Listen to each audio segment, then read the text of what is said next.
Hi, I'm Talia Weltman-Cisnernos, part of the faculty in World Languages and Literatures at Southern Methodist University in Dallas, Texas. In our partnership with the African Film and Arts Festival, we've had an extraordinary honor to partner and work with the founder, Kelechi Eke, and who is also an outstanding innovator, filmographer, documentarian, and community support activist who has created great projects, not only in Dallas, Texas and the North Texas area, but in his home country of Nigeria.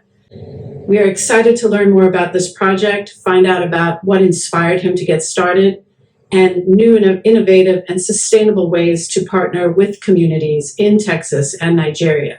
Kelechi, so excited to learn more about Operation Light Up Amafor. Thank you for being here to talk with us. Thank you for having me, Dr. Talia. It's an honor, always an honor to come back to SMU, this incredible institution, and I can't thank you all enough for the partnership to help filmmakers that are telling African stories, because that's what the African Film Festival is about. And thanks for having me today to talk about Operation Light Up Amafor. So tell us a little bit about Operation Light Up Amafor. It is a departure from your creative projects in filmmaking and supporting artists and filmmakers. How did this project get started? What inspired you? And tell us a little bit about what it does for the community in Amafor. Well, Operation Light Up Amafor was an unplanned project, I must say. And I actually went to Nigeria October of last year to supervise one of the projects that I was doing over there. And it happened to be the rainy season. The roads are not favorable, very bad roads as well. Normally, when I travel to Nigeria, whenever it gets dark, it's always advisable not to move around in the dark for security reasons. But in driving that night, all I could see was pitch darkness. So you have this bad road coupled with no light at all. And it's not new per se. I go home quite often, but for some reason that day was just extraordinary darkness. And that actually now took the light off in my own head, saying, wow, while we hope and pray that the government fixes the road, what can we do, when it comes to light at night? Granted, there are electricity poles in my village. Everywhere is wired. Every house is wired with electricity, but they are obsolete because the electricity doesn't work. So there has been power failure or outage in my village for forever. Even when it comes on, it probably stays for maybe an hour or two, and you have another 2-3 months of power failure. So we can't rely on electricity and the street lights. The whole light turned on my head about solar lights. So I thought, okay, with the sun, independent of electricity, the sun can just power the solar, and then we have light at night, and they turn themselves on automatically and off. So it was just the perfect solution for that need, and that's what I ended up doing. The next morning, instead of going to the market, as we say, to buy the materials that I needed for my project, I went to buy solar lights instead. So that's how Operation Light Up Amafor started.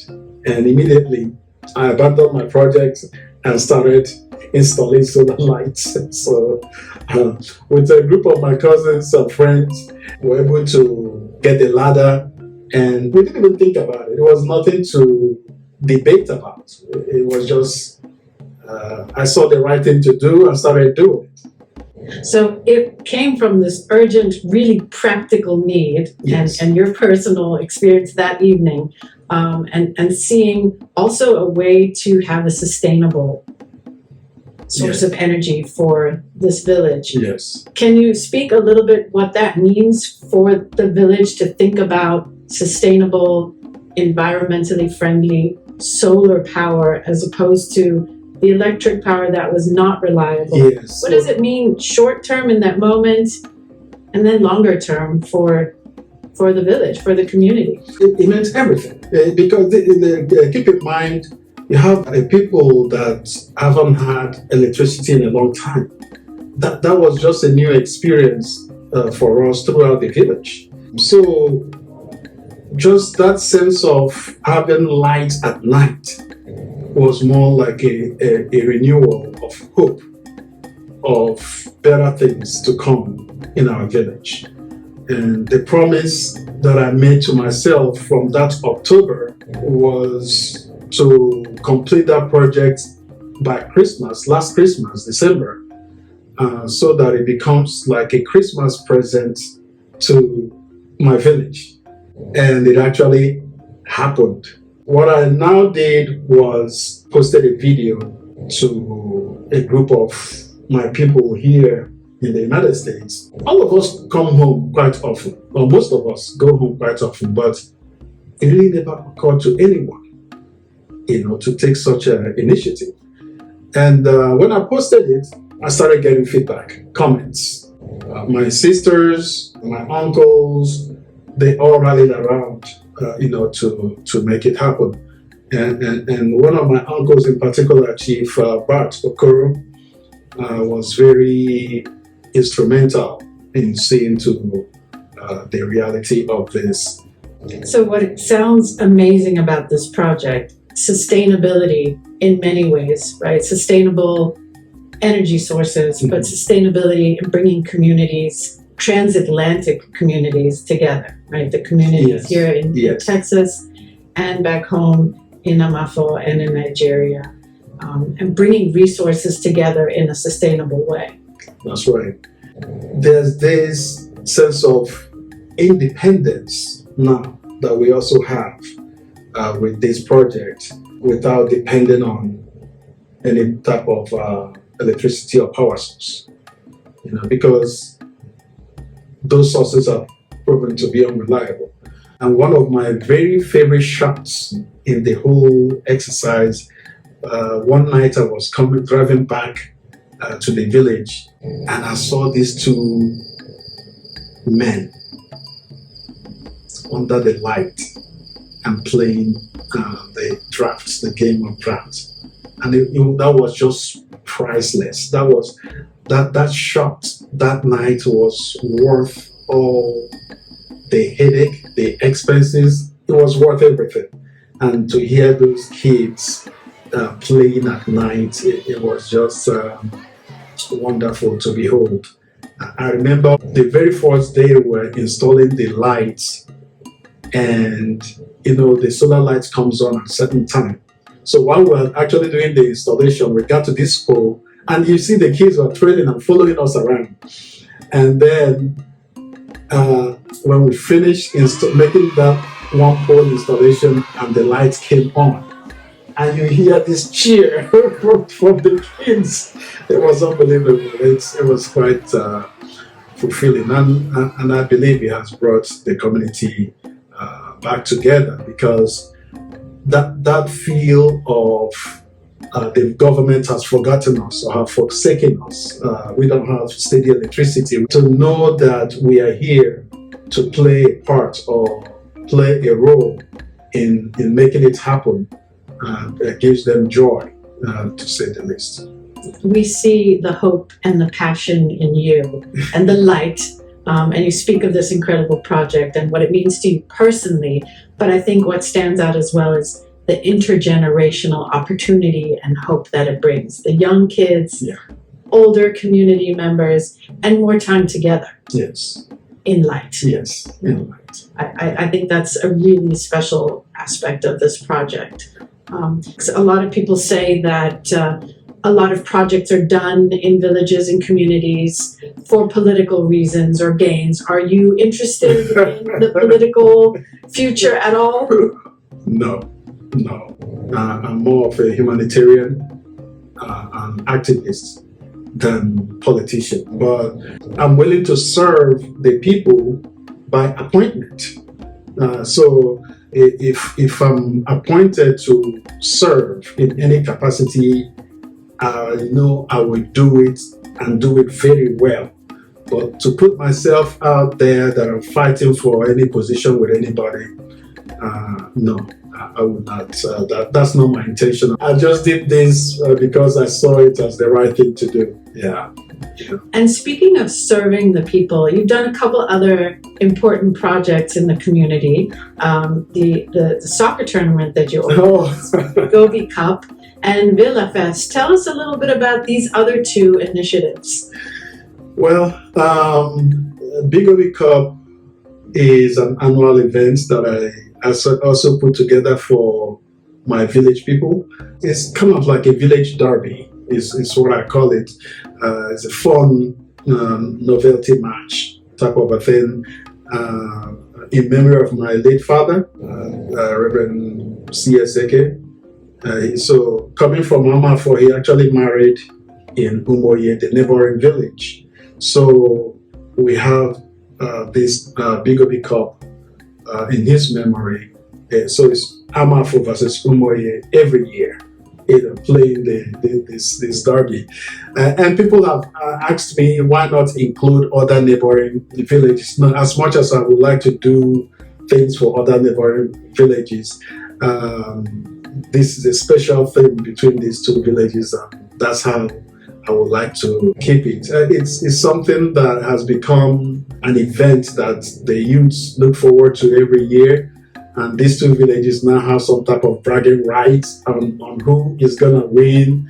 Eventually, we want to use it to provide some type of scholarships for both villages. So that's the goal with Big Obi Cup. The other one is Villa Fest. So Villa Fest is an extension of the African Film Festival that we have here at SMU. Every year, and I figured since a lot of people cannot come from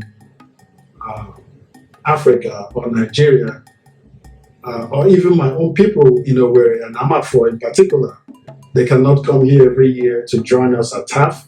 So let me just bring the part of it, take it home, so they can see what it is that I do. They hear about it, they see it on social media, they watch my films, but I'm starting to take some of these things home. And through Villa Fest, we are training artists, we are training filmmakers. It's my goal to one day see some kids from Amafor come to SMU for arts or film. That's the goal. But Villa Fest is growing. We are going to our 4th edition this year. It's picking up momentum every year, and it's very popular among students. And for the past 3 years, there's a competition we have in terms of best students film category.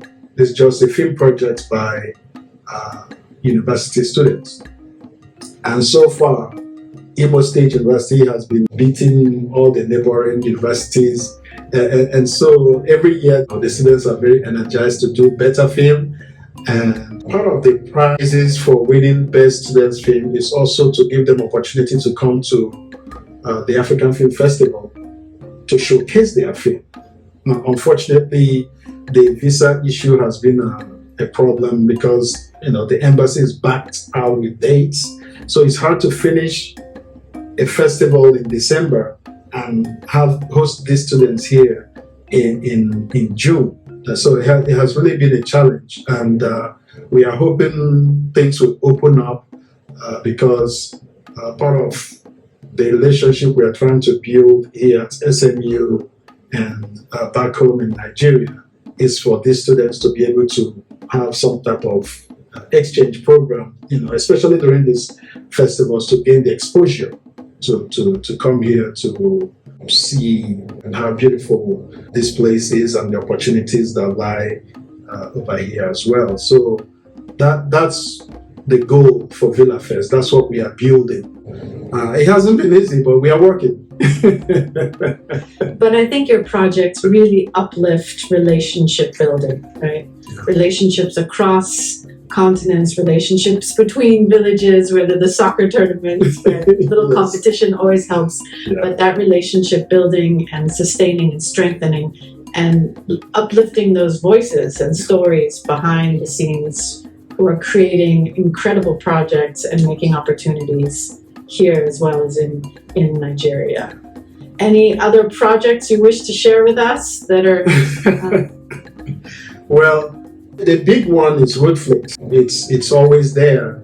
We're still working hard to get those rich cultural content on there. It's a project I'm very passionate about.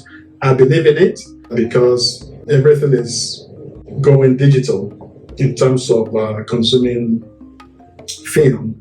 And I believe a lot of our cultural films, a lot of our roots will actually be streaming on Rootflix. So you are truly shining the spotlight, literally in your village with the solar panel project, with Operation Light Up Amafor, and shining the spotlight in many other ways, Rootflix, on the incredible talent and production in Africa, and the youth especially, and their opportunities to really show off their unique skills and to celebrate the diversity and to include it in ways that just uplifts their opportunities at home and abroad. Yeah, I'm a firm believer if I can do it, there are many people in my village and beyond that can do it as well.